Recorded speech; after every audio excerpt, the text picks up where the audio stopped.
हजरात, बड़ी अजीबोगरीब बात है। हमास की डेलीगेशन आज रूस पहुंच चुकी है। रशिया में हमास की डेलीगेशन किस मकसद से जा रही है ये तो नहीं पता, लेकिन मार्केट में यह बात पहले से है कि हमास का रूस में पहुंचना किसी भी नज़रिए से इजराइल को पसंद नहीं आने वाला। हमास और रशिया मिलकर क्या काम करने वाले हैं? क्या हमास की मदद जंग में रशिया लेना चाहता है या हमास की मदद गाज़ा के अंदर रूस कुछ करेगा? ये अब देखना ही होगा, क्योंकि आज रात तक ये मीटिंग होगी और उसके बाद चीज़ें सामने आएंगी। वहीं डोनाल्ड ट्रंप ने कहा कि मैंने सुना है कि इजिप्ट और जॉर्डन गाज़ा के लोगों को नहीं लेंगे, लेकिन मुझे यकीन है, मैं ऐसा नहीं मानता कि वो मेरी बात काटेंगे। मुझे पूरा यकीन है कि वो गाज़ा के लोगों को ज़रूर लेंगे। अब दोस्तों, बात हकीकत है, ये खुद जॉर्डन, इजिप्ट, सऊदी अरब, यूएई, बहरीन, कतर, ये सब अमेरिका के ही गुलाम हैं। ये अमेरिका के अगेंस्ट कुछ कर ही नहीं सकते, ये आका है अमेरिका इन सबका। अब खुद देखिए, इजिप्ट के राष्ट्रपति सीसी ने डोनाल्ड ट्रंप को इनवाइट कर दिया है कि आइए। एक तरफ राष्ट्रपति बुला रहे हैं ट्रंप को, दूसरी तरफ इजिप्ट के जो विदेश मंत्री हैं वो कह रहे हैं कि हमारे पास पूरा प्लान, क्लियर विजन है कि हम गाज़ा को बनाएंगे बिना गाज़ा को अपने यहाँ, गाज़ा के लोगों को बिना अपने यहाँ लिए हुए। उधर नेतन्याहू अमेरिका पहुंच चुके हैं और अमेरिका में जाने के बाद उन्होंने मीडिया को खुद बताया कि मिडिल ईस्ट को लेकर और ख़ासकर ईरान को लेकर ट्रंप और हम आपस में बात करेंगे। अगर बात की हो रही है तो डोनाल्ड ट्रंप ने दूसरी तरफ ये बताया है कि इजराइल से हमारी बातचीत, साथ में मिडिल ईस्ट के कई देशों के साथ हमारी बातचीत, दोस्ती को लेकर, इजराइल से नॉर्मलाइजेशन को लेकर काफ़ी सारे मिडिल ईस्ट के देशों से बातचीत बहुत अच्छी चल रही है। खबर यह आ रही है कि हमास और यानी गाज़ा और इजराइल की सेकंड फेज की डील के लिए नेतन्याहू डिले कर रहा है। नेतन्याहू फिलहाल हमास से किसी भी तरह से आगे की डील करने के लिए कतरा रहा है।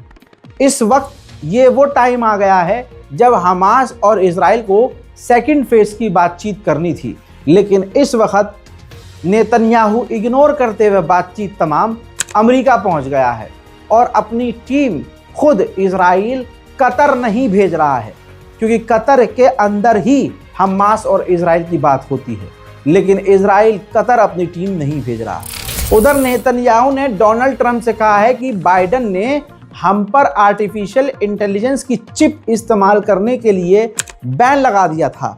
हम उस चिप का इस्तेमाल नहीं कर पा रहे थे, लिहाजा आप उस चिप पर से बैन हटाइए ताकि हम और मजबूत हों और आर्टिफिशियल इंटेलिजेंस चिप का इस्तेमाल कर सकें।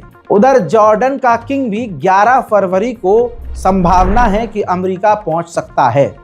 हजरात मोहतरम, ये जॉर्डन और इजिप्ट जहां सामने से कह रहे हैं कि हम गाज़ा के लोगों को नहीं लेंगे, वहीं डोनाल्ड ट्रंप के बयान पर जिस तरह से ये बिदकना शुरू हुए हैं और मचलना शुरू हुए हैं, उछल उछल कर अब अमेरिका से बात कर रहे हैं, ये इस बात का अंदेशा है कि ये सामने झूठ बोल रहे हैं, अंदर अंदर अमेरिका का ही ये साथ देंगे। मैंने पूरे 15 महीने आपको ये बताया कि 40,000 आंकड़े हैं, 45,000 लोग मर गए हैं, और हमेशा ये बताया, ये बोलने के बाद कि इतने लोग मरे हैं, मैंने अलग से बोला कि जर्मनी और बरतानिया के मेडिकल रिकॉर्ड और ह्यूमन राइट ऑर्गेनाइजेशन के हिसाब से 1 लाख लोग मारे गए हैं। लेकिन अब गाज़ा की अथॉरिटी ने ऑफिशियली कह दिया है कि 40-45 हज़ार नहीं बल्कि 60,000 फिलिस्तीनी गाज़ा में मारे गए हैं, लेकिन हज़ारों की अभी लाश नहीं मिली है। वो बात अलग है कि गाज़ा के अंदर मदद जा रही है, लेकिन तस्वीरें बता रही हैं कि अभी भी पीने के पानी और साफ पानी की किल्लत गाज़ा को हो रही है। गज़ा के अंदर शायद ही कोई मस्जिद अब बची हो, लेकिन टूटी हुई शहीद मस्जिद के मलबे पर अजान दी जा रही है, नमाज कायम करो। अल्लाहु अकबर, अल्लाहु अकबर, अल्लाहु अकबर, अल्लाहु अकबर, अशहदु अल्ला इलाहा इल्लल्लाह। उधर एक खूबसूरत मंजर वो है जब गाजा के नॉर्थ के इलाके में रहने वाले लोग वापस नॉर्थन गाजा पहुंच रहे हैं। दुख की बात यह है कि अब ये जा तो रहे हैं लेकिन वहां पर इनका कुछ बचा नहीं है। टूटे और उजड़े हुए दिल से वहां पहुंच रहे हैं, अपनों को खोकर वहां पहुंच रहे हैं। सीने में हजारों जख्म हैं लेकिन फिर भी चेहरे पर अब मुस्कान।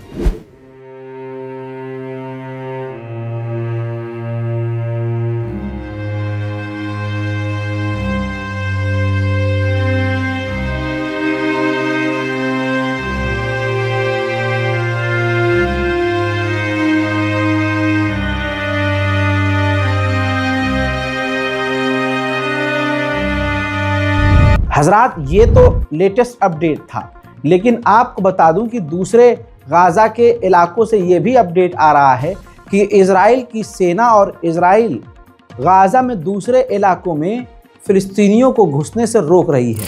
हजरात, फ्रांस में एक मैच के दौरान ये तस्वीर सामने आई। 2 फिलिस्तीनी समर्थकों ने ग्राउंड पर उतरकर फिलिस्तीन का झंडा लहरा दिया। अब फ्रांस क्या ही कर सकता था। फ्रांस ने उन दोनों व्यक्तियों को जो फिलिस्तीन के समर्थक थे उनको 1 साल तक के लिए बैन कर दिया है कि अब फ्रांस में हो रहे किसी भी मैच में वो नहीं जा पाएंगे। मेरे दोस्तों, तुर्की का दोगलापन ये देखिए।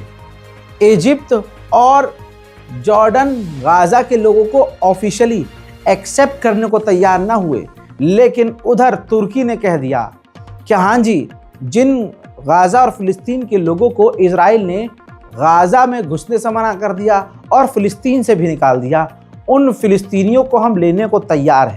लेकिन कोई ये नहीं सोच रहा है कि यही तुर्की लेने को तैयार है फिलिस्तीनियों को, लेकिन पलटकर इजराइल से ये नहीं कह रहा है कि उनकी ज़मीन से उनको निकाल क्यों रहे हो भाई। या गाजा, नॉर्थन गाजा या सेंट्रल गाजा या वेस्ट बैंक, कहीं तो उनको मकान दो। उनसे उनकी ज़मीन छीनने का क्या ही मतलब है। लेकिन नहीं, यही तो असलियत है तुर्की की। सामने से अच्छा बनने की कोशिश करता है, लेकिन शैतानी अमल इसके बता देते हैं कि ये दोगला है। मेरे दोस्तों, डोनाल्ड ट्रंप ने साउथ अफ्रीका के ऊपर कई तरह के प्रतिबंध लगा दिए हैं, बहाना ये लगाते हुए कि वहाँ पर भेदभाव किया जा रहा है, कई अल्पसंख्यक समुदाय के साथ बुरा बर्ताव किया जा रहा है। लेकिन सच्चाई ये बताई जा रही है कि डोनाल्ड ट्रंप ने बहाने से साउथ अफ्रीका पर बैन इसलिए लगाया है क्योंकि इसी साउथ अफ्रीका ने इंटरनेशनल क्रिमिनल कोर्ट में इजराइल के खिलाफ केस दर्ज किया है। तो खुन्नस कहीं से तो बहाने से निकालनी है। उधर साबित हुआ है कि इटली के न्यूज़ एडिटर और जर्नलिस्ट जो सीनियर हैं, उनके फ़ोन को इजराइल के हैकिंग सॉफ्टवेयर के द्वारा, जासूसी सॉफ्टवेयर के द्वारा नज़र रखी गई, हैक किया गया और उन पर पूरी तरह से 24 घंटे नज़र रखी गई है। इजराइल ये कर रहा है और ये इंटरनेशनल कानून का उल्लंघन है। उधर जर्मनी और बर्तानिया के दोनों के लीडर्स ने कहा है कि इजराइल को हर हाल में 2 स्टेट सॉल्यूशन करना होगा, तभी इजराइल को सिक्योरिटी की गारंटी मिलेगी। फिलिस्तीन के समर्थन में बर्तानिया में अभी भी प्रदर्शन जारी है।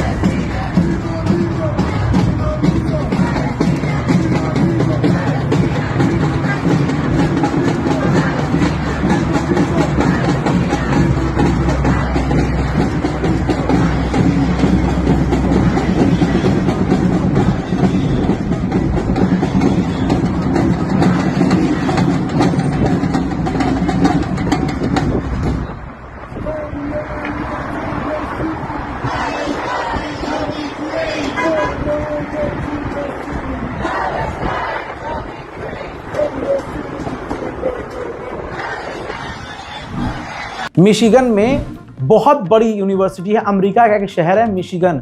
उस मिशिगन में एक यूनिवर्सिटी ऑफ मिशिगन है, बहुत बड़ी यूनिवर्सिटी है। उसको 2 साल के लिए सस्पेंड कर दिया है गवर्नमेंट ने।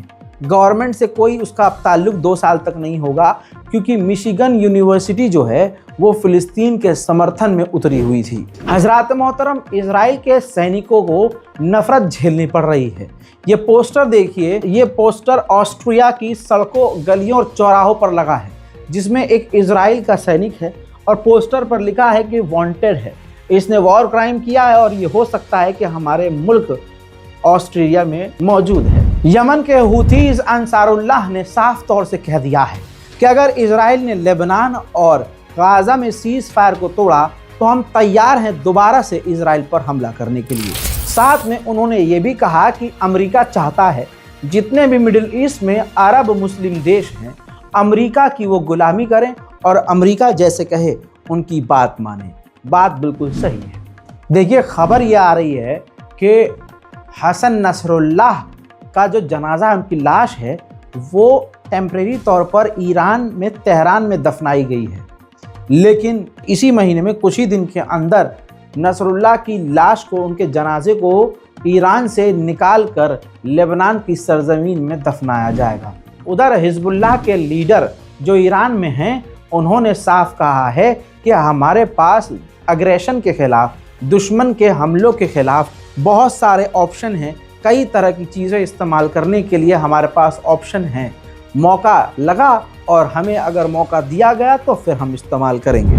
उधर ये लेबनान का वीडियो है जिसमें आप देखेंगे कि इजराइल के सैनिक उन लेबनान के लोगों के ऊपर ओपन फायर कर रहा है जो लोग अपने मकानों में जा रहे हैं और अपने खंडरों में जा रहे हैं, जिनके घरों को इजराइल ने तोड़ दिया है। अब जिन जिन इलाकों से इजराइल की सेना बाहर गई है, उन इलाकों में लेबनान के लोग वापस अपने घरों की तरफ जा रहे हैं।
हजरात, मिडिल ईस्ट स्पेशल रिपोर्ट में इतना ही। इस रिपोर्ट को शेयर कीजिए, चैनल को सब्सक्राइब कीजिए। जय हिंद।